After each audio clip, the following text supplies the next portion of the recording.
Dear students, आज का हमारा टॉपिक है टाइप्स ऑफ बेसिस। स्ट्रेंथ के लिहाज से और नंबर ऑफ हाइड्रोक्सिल आयन के एतबार से हम बेसिस को मुख्तलिफ़ तरीक़ों से क्लासीफाई कर सकते हैं। यहाँ पर हमने इसकी classification on the basis of number of hydroxyl ion per molecule के हिसाब से हमने यहाँ पर इसकी क्लासिफिकेशन की है।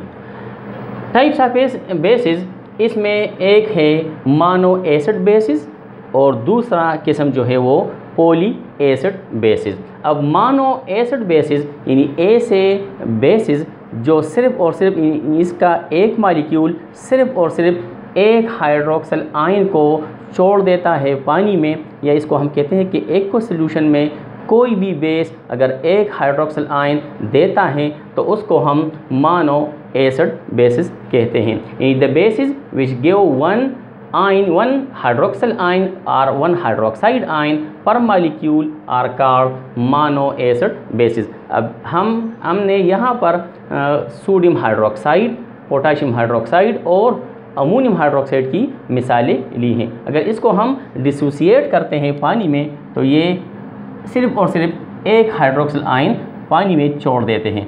मिसाल के तौर पर सोडियम हाइड्रोक्साइड को अगर हम डिसोसिएट करते हैं पानी में तो ये सिर्फ़ और सिर्फ सोडियम आयन और एक हाइड्रोक्सिल आयन को यानी छोड़ देते हैं, तो इसलिए हम इसको मोनो एसिड बेसिस कहते हैं। यानी ये सिर्फ़ और सिर्फ एक हाइड्रोक्सिल को छोड़ देते हैं। ठीक है। अब यहाँ पर पोटाशियम हाइड्रोक्साइड KOH, इसको अगर हम डिसोसिएट करते हैं तो ये हमारे पास पोटाशियम आयन और एक हाइड्रोक्सिल में बढ़ जाते हैं। इसी तरह अमोनियम हाइड्रोक्साइड यानी NH4OH, ये भी पानी में डिसोसिएट होकर अमोनियम आयन और एक हाइड्रोक्सिल आयन में बढ़ जाता है। तो इसी तरह सोडियम हाइड्रोक्साइड, पोटाशियम हाइड्रोक्साइड और अमोनियम हाइड्रोक्साइड मुख्तलिफ़ किस्म के एग्ज़ाम्पल्स हैं मोनो एसिड बेसिस के। इसके बाद पॉली एसिड बेसिस की मिसालें आती हैं। अब पॉली एसिड बेसिस ऐसे बेसिस को कहते हैं जो दो या दो से ज़्यादा हाइड्रोक्सिल आयन पानी में छोड़ देते हैं, उसको हम मोनो एसिड बेसिस कहते हैं। और ये एक मॉलिक्यूल दो या दो से ज़्यादा हाइड्रोक्सिल आयन को देते हैं। इसकी मिसालें calcium hydroxide, magnesium hydroxide, ferric hydroxide और एल्युमिनियम हाइड्रोक्साइड इसकी मिसालें हैं। अगर इसको हम डिसोसिएट करते हैं तो कैल्शियम हाइड्रोक्साइड इसी तरह अपने आयन्स में बढ़ जाते हैं, यानी कैल्शियम आयन और हाइड्रोक्सिल आयन ये 2 तादाद में ये हाइड्रोक्सिल आयन छोड़ देते हैं। इसी तरह मैग्नीशियम हाइड्रोक्साइड, इसको हम डिसोसिएट करते हैं तो ये मैग्नीशियम आयन और 2 हाइड्रोक्सिल आयन में बढ़ जाते हैं।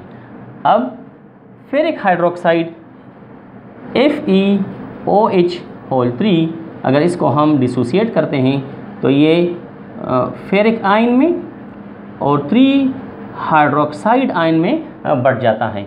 इसी तरह एल्युमिनियम हाइड्रोक्साइड भी, एल्युमिनियम हाइड्रोक्साइड को अगर हम यहाँ पर लिख लें तो एल्युमिनियम हाइड्रोक्साइड AlOH3, इसको अगर हम डिसोसिएट करते हैं तो ये हमारे पास एल्युमिनियम आयन और 3 हाइड्रोक्सिल आयन में बढ़ जाता है।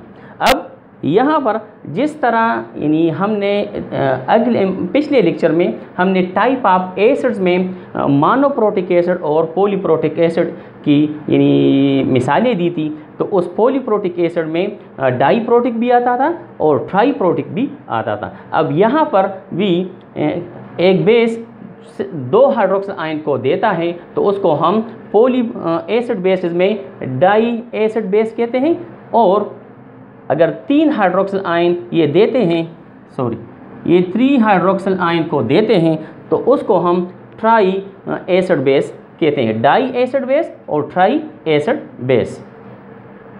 डाई एसिड बेसिस में यहाँ पर ये दोनों डाई एसिड बेसिस हैं। और ये फेरिक हाइड्रोक्साइड और एल्युमिनियम हाइड्रोक्साइड ये जो है ये ट्राई एसिड बेसिस हैं। ये दोनों, ये भी ट्राई एसिड बेस हैं और फेरिक हाइड्रोक्साइड भी ट्राई एसिड बेस हैं।